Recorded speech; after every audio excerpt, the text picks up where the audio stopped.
Mr. Excel podcast is sponsored by Easy Excel. Learn Excel from Mr. Excel podcast episode 1521, VBA paste value. Hey, it was probably a couple of weeks ago. I did a couple of podcasts about the invoice templates and how to make the invoice number auto increment. And I put a little macro in that podcast that would save the invoice out with the new invoice number.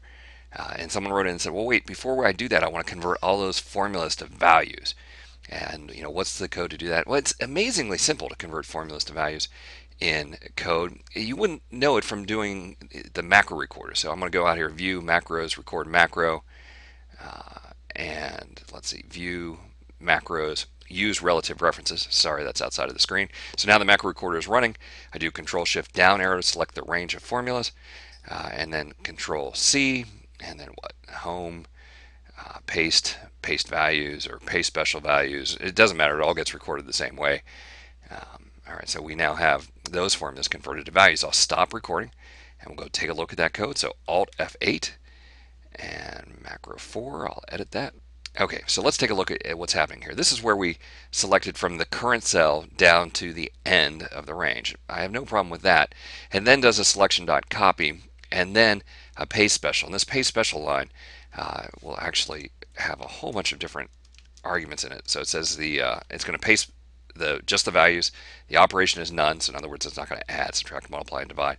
Skip blanks is false, and transpose is false. It's funny that all of that gets recorded just from doing a simple little paste values.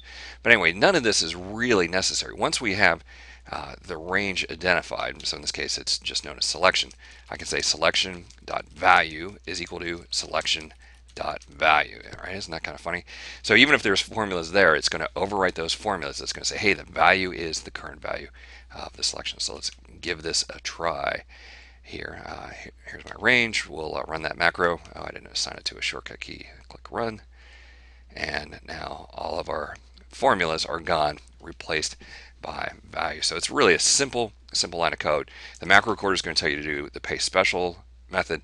Don't have to do that at all. If you so let's say your invoice is in A1 to Z99 dot value is equal to paste. So that value is equal to the value, and bam, that converts the formulas to values. Well, hey, I want to thank you for stopping by. We'll see you next time for another netcast from Mr. Excel.